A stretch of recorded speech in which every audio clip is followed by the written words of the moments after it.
Once again, thank you all of you. Thank you ISMPO for offering these opportunities. And it's a difficult task to be the last speaker and also just before lunch. And I'll try to be brief, but the given topic is um, redefining the treatment landscape for HER2 positive LABC and specifically 2 centimeters and beyond. Next slide.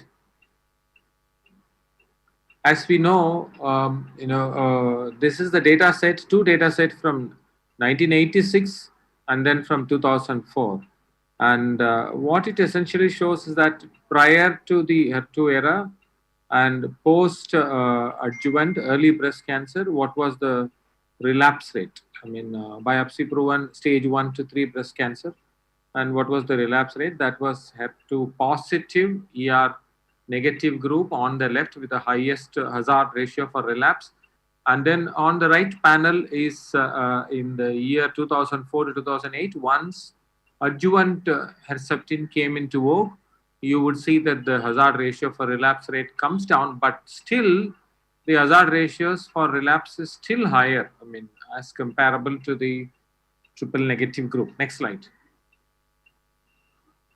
So as time went by, what was achieved in the HER2 field over the years, we have all learned that adjuvant Herceptin has come into play, and then later on, clinical trials looked at neoadjuvant design, and neoadjuvant design they started to look at what is the PCR, and then the interest expanded to what is the disease-free survival, event-free survival, and later on to the overall survival. Next slide. We could see that we are able to reduce the tumor size and we could deliver therapy, systemic therapy without delay for patients who have high risk metastatic disease and to see if the patient responds to a response guided approach and pathological response at surgery will be prognostic. These are all the reasons why somebody wants to give neoadjuvant systemic therapy. That's the this was published as these were the reasons that were published by Professor Kaufman as early as 2006. At that time, it was clearly noted that there was no difference in survival in patients who had neoadjuvant chemotherapy versus no neoadjuvant therapy in breast cancer. Next slide.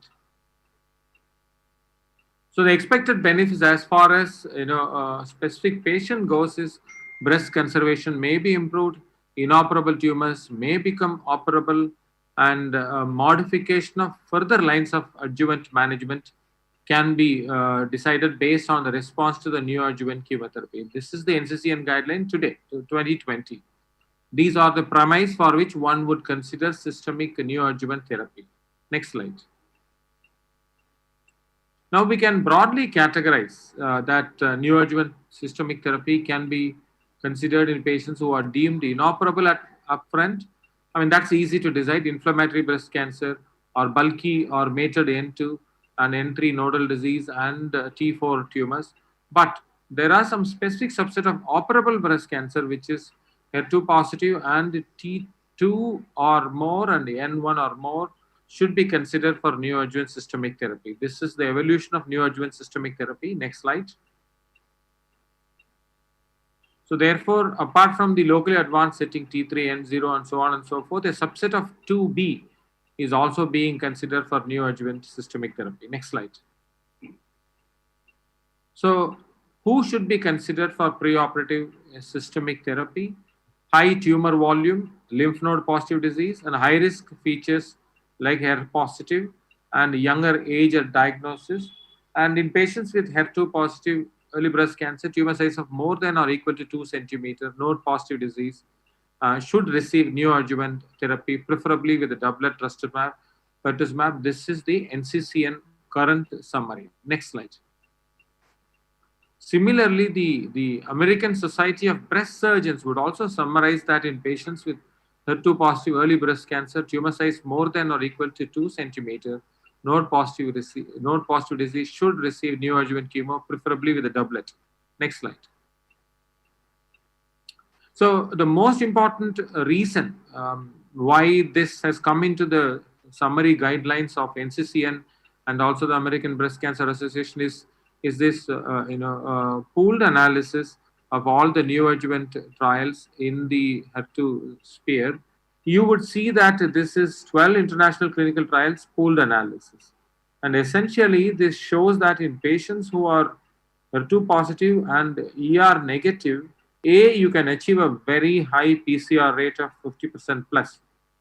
B, you can show that in patients who have a very good PCR, you can improve the event-free survival, and that too in HER patients, in HER2 positive patients and hormone negative patients, the EFS is even higher, and the OS is also trending towards favorable in patients. The hazard ratio is favorable in the overall survival also in patients who are achieving a good PAT-CR. Next slide. So this is the total summary one can say, based on which the PCR and the improvement in EFS and OS has come to tell that the neoadjuvant chemotherapy is the standard of care in these subset of HER2 overexpressing patients.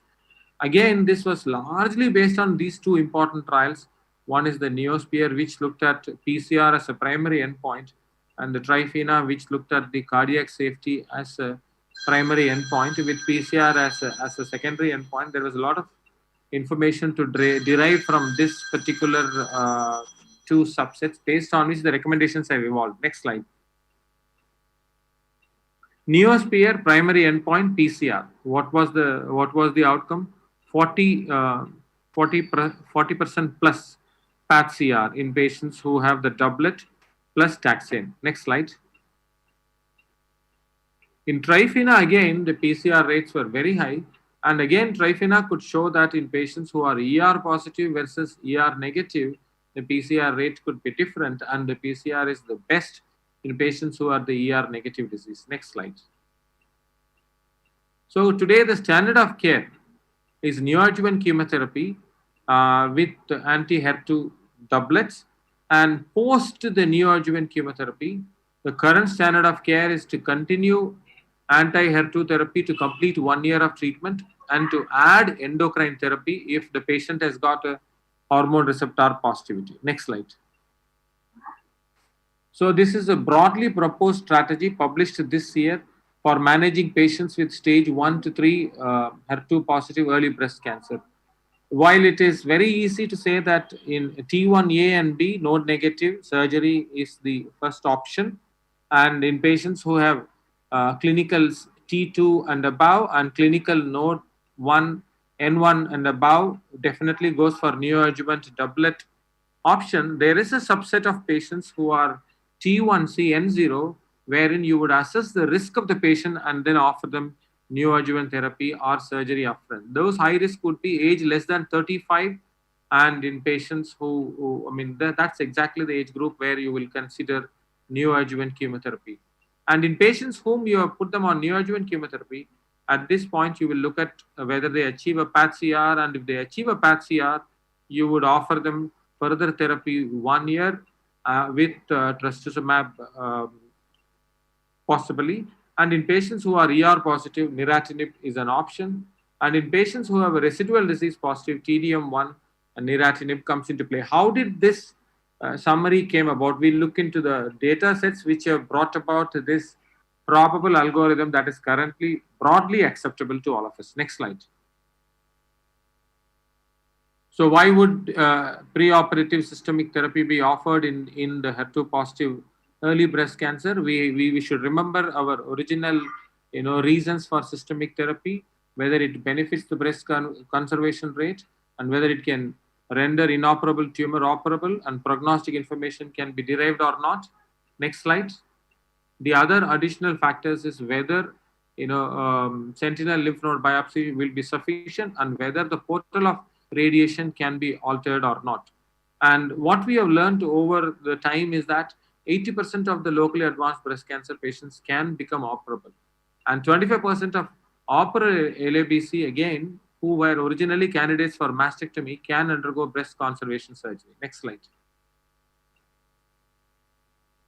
At least we also know that there are certain group of patients who are not candidates for neoadjuvant chemotherapy, who have extensive in situ disease, and where the tumor cannot be clearly delineated or the tumor cannot be clinically palpable. These are not great patients for neoadjuvant chemotherapy. Next slide. Negatives are that there can be progression during neoadjuvant chemotherapy, as it was shown in the NSABP B18. 3% of the patients do progress on neoadjuvant chemotherapy. Next slide. So these are the important trials that established the neoadjuvant HER2-based systemic therapy. The most important one to note is the NOVA, which is a phase 3 trial, and the TECHNO, which is a phase 2 trial. We'll look at it in some detail to see what were the most important conclusions out of those trials. Next slide. This is the NOVA study design, which is the first randomized phase 3 trial that showed that addition of trastuzumab in the neoadjuvant setting is beneficial. Next slide. It showed a PathCR rate of above 40%. Next slide. The TECHNO trial is also very interesting because it employed the regimen of EC followed by taxane with trastuzumab. And next slide. The TECHNO trial showed that the PCR rate is again close to 40%, and the breast conservation rate was specifically at around 64%. And the TECHNO trial at a 3-year follow-up showed that 3-year overall survival can be 96% in patients who achieve a PathCR, and DFS can be around 89% in patients who achieved a PathCR. Next slide. So next slide, what both the TECHNO showed that the PCR can be relevant for the EFS and OS, and the overall cardiac event was around 3.7%. Next slide. So based on NOVA and TECHNO, we had the following points: 39 to 40% PathCR rate, breast conservation above 64 to 69%, cardiac failure, cardiac events around 3%, symptomatic cardiac failure less than 1%. And one thing that we understood was patients without a PathCR had an increased risk of relapse. That's what TECHNO and NOVA taught us. Next slide. Therefore, the neoadjuvant systemic therapy was then innovated with NeoAlto, as we all know. Next slide.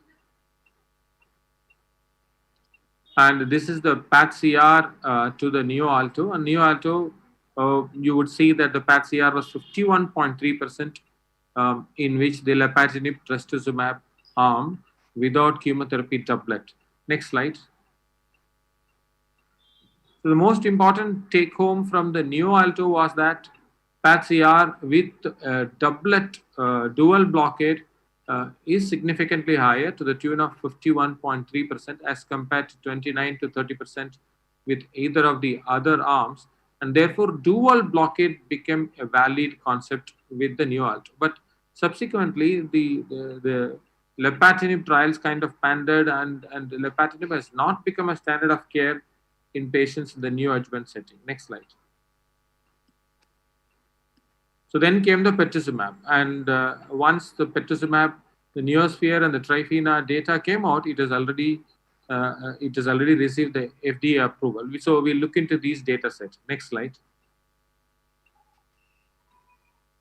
The most important takeaway from the Neosphere pertuzumab data is this: you can achieve a 42% node negativity, complete PathCR. So that's what you can achieve.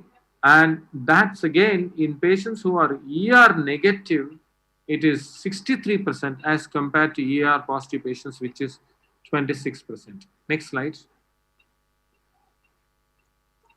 In Trifina, once again, you would see that the PathCR could be the tune of 50 to 51%. And Trifina showed that there are no new or unexpected cardiac events, because the primary endpoint for Trifina was cardiac safety. Next slide. TRINE2 is another interesting study in which paclitaxel and carboplatin was combined with trastuzumab, and it was compared with an anthracycline-based arm. So this trial tried to address whether an anthracycline is still relevant in the neoadjuvant setting. So what did we learn out of TRINE2? Next slide.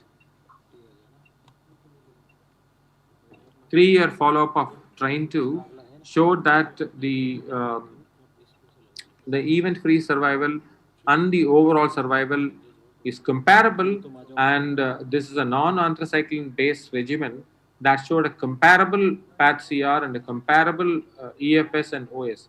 And so, most important message out of the train 2 is that anthracycline may not be necessary and do not improve the efficacy, but may be relevant with increased toxicity. Next slide. So anthracycline-free regimen might be appropriate for patients who have a low-risk disease or with older age or with prior cardiac comorbidities. Taxane, carbo, and trastuzumab, with or without trastuzumab, is a reasonable option. And again, residual invasive disease is still an issue. I mean, that's what we know up to the even by train 2. So residual invasive disease is still an issue. That's what all of these trials are telling us. Next slide. So how do we take that particular message that residual invasive disease is still relevant? That's what that's where the TDM1 comes into picture. Let's see what it has contributed. Next slide. The Catherine trial specifically looked at patients who have residual disease at the end of the neoadjuvant chemotherapy, and they were randomized to receive either trastuzumab as the usual adjuvant versus TDM1. Next slide. And the primary endpoint was invasive disease-free survival, and the TDM1 showed that the invasive disease-free survival at 3 years with the TDM1 arm was 88% as compared to 77% with the trastuzumab arm, with a hazard ratio of 0.50. Next slide. So reduced distance, distant recurrence was also with the TDM1, and next slide, with a hazard ratio of 0.60. And if you look at the subgroup analysis of which patients benefited with the TDM1, you would see that almost all patients benefited with TDM1. That's the catch. So it looks like almost all patients, there is you can't avoid TDM1 as a possibility in almost all patients who have a residual disease, even though they have received a doublet trastuzumab or a pertuzumab. And in all subset of patients, it looks like whether it's an ER positive disease, ER negative disease, TDM1 has delivered the same IDFS benefit. That's one of the important messages out of the Catherine. Next slide. Then comes the extranet, where niratinib was offered versus placebo after the adjuvant trastuzumab trial. Next slide. So this is the extranet 5-year IDFS analysis, which has shown a superiority of 90.2% IDFS as compared to 87% with the conventional arm. Next slide. But that benefit was more specific with the hormone receptor positive disease as compared to hormone receptor negative disease. Next slide.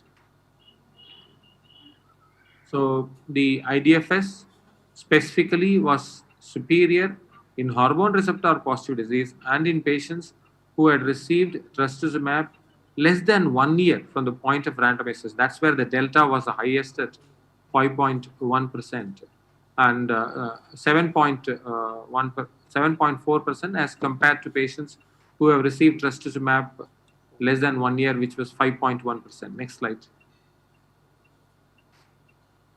One other issues that we talk about post the neoadjuvant is the axillary management.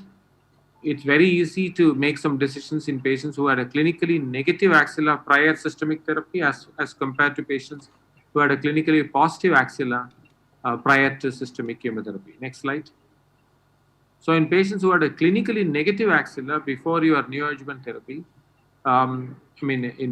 sentinel lymph node biopsy is mostly sufficient, and if it is negative, no further axillary dissection may be needed. This is based on a meta-analysis of more than 1,400 patients. Next slide. But in patients, if they are positive post sentinel lymph node biopsy, of course, you will have to offer a axillary lymph node dissection. But it becomes more muddied in patients who are clinically axilla positive prior to therapy. So you would treat them, and you will make different decisions based on whether the original lymph node disease was N1, N2, or N3. Next slide. If it is N2 or N3, no question, you still have to go ahead and do your axillary lymph node dissection. But if it is N1 and after therapy, if you can achieve a clinical and radiological negative axilla, then sentinel lymph node biopsy is indicated. And post that, if it is negative, you can avoid axillary lymph node dissection. Next slide. Currently, there is a lot of interest on de-escalation strategy with the addition of lepatinib, trastuzumab, and hormone therapy. And the next slide, with the addition of TDM1 as a prior pre-surgery neoadjuvant systemic therapy. But I would say that both these options of de-escalation, wherein hormone therapy or lepatinib or TDM1 is still an area of evolving interest, and at this point in time we would still keep that away from the standard of care. Next slide. So therefore, I would conclude with the same slide that I started off.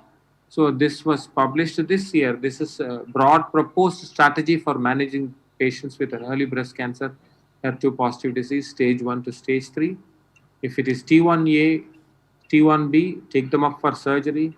If it is T2 and above or N1 and above, take them for neoadjuvant chemotherapy.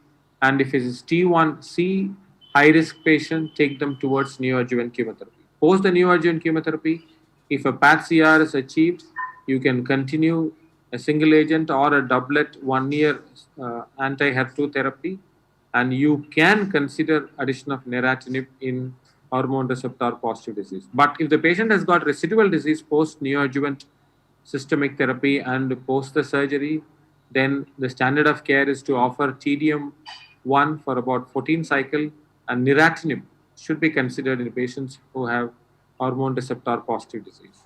Next slide.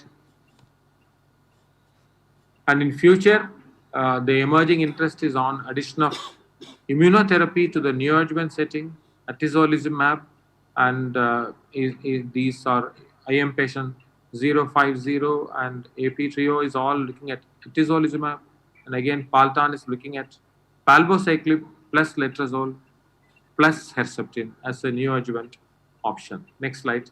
PAT-CR being the primary endpoint in all these studies. So that's the emerging landscape. So we need to keep an eye on that. With this, I thank the organizers for the opportunity and thank you for listening.